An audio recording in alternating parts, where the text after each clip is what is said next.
आज हम ये पूर्वी घाट और पश्चिमी घाट में अंतर को समझेंगे। पूर्वी घाट और पश्चिमी घाट कहाँ स्थित है? ये अपने भारत का मैप है। ये क्या है? भारत का मैप है। तो बेटा यहाँ पे देखो आप, ये है पश्चिमी घाट। ये कैसी घाट आपको दिख रही है? ये पहाड़ी जैसी संरचना, ये क्या है? पश्चिमी घाट। पश्चिमी घाट है। और इधर कटाफटा अनियमित रूप से खंडित पार्ट आपको दिख रहा है, ये क्या है? पूर्वी घाट है। बेटा पश्चिमी घाट और पूर्वी घाट में अंतर, ये एक छोटा सा टॉपिक है। पूर्वी घाट की जो ऊंचाई है वो 900 से 1600 मीटर ऊंची है। इसकी ऊंचाई कितनी है?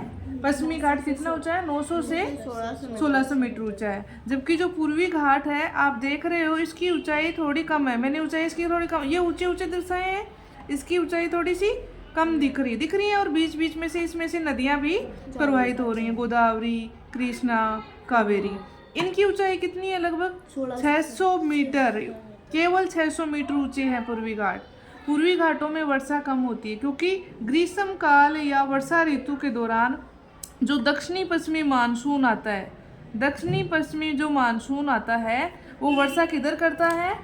पश्चिमी घाट से टकराएगा और यहीं पे ही वर्षा कर देगा। यहीं बादल बनेंगे और यहीं पे पश्चिमी घाट के किनारे यहाँ पे वर्षा हो जाएगी।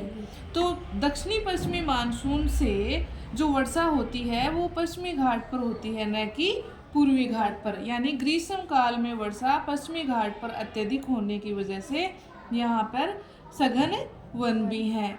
और पूर्वी घाट पर ग्रीष्म काल में दक्षिणी पश्चिमी मानसून की जो दिशा है वो ऐसे सीधी निकल जाती है। कैसे निकल जाती है? ऐसे सीधी निकल जाती है। तो आप देख रहे हो कि पूर्वी घाट के समानांतर वर्षा की ये जो मैं कहूँ आर्द्रता युक्त पौने हैं, ये सीधी निकल जाएंगे इसके समानांतर। इसके समानांतर निकल जाने की वजह से यहाँ पूर्वी घाट पर वर्षा नहीं होती है। पश्चिमी घाट और पूर्वी घाट में देखो पहला अंतर क्या है? ये अत्यधिक ऊंचे हैं, इनकी ऊंचाई 900 से 1600 मीटर है। पूर्वी घाट की ऊंचाई कम है, इनकी ऊंचाई 600 मीटर है। पश्चिमी घाट में दक्षिणी पश्चिमी मानसून से वर्षा होती है। ये अवरोध का कार्य करते हैं, जिसके कारण ये आर्द्रता भरी हवाएं जो है पश्चिमी घाट से टकरा करके क्या करती हैं? यहाँ पे वर्षा कर देती हैं। लेकिन पूर्वी घाट पे वर्षा नहीं होती क्योंकि दक्षिणी पश्चिमी मानसून की जो बंगाल की खाड़ी वाली शाखा है वो सीधी इसके समानांतर निकल जाती है। तो हमने देखा कि पूर्वी घाट की ऊंचाई भी कम है, लगभग 600 मीटर।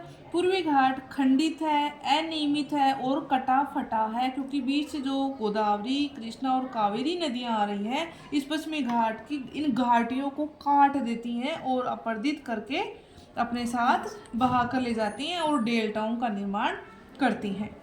पश्चिमी घाट पर इतनी कोई ज़्यादा नदियां हैं नहीं जो कि पश्चिमी घाट को काटेंगी और अरब सागर में गिरेंगी। बहुत कम नदी, एक पेरियार नदी केरल में है, पेरियार नदी है जो कि केरल में बहती है और वो अरब सागर में गिरती है। ये कौन सा सागर है इधर? अरब सागर। ये कौन सा सागर है?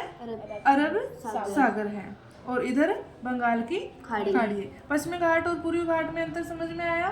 पूर्वी घाट की सबसे ऊंची चोटी है महेंद्रगिरी, जिसकी ऊंचाई लगभग 1500 मीटर है। पश्चिमी घाट की सबसे ऊंची चोटी अन्नामलाई की पहाड़ियों में अनाई बूढ़ी है। इसकी चोटी की ऊंचाई है 2695 मीटर। और नीलगिरी की पहाड़ियों में डोडा बेटा भी है, जिसकी जो ऊंचाई है वो कितनी है बेटा? ये है 36 मीटर।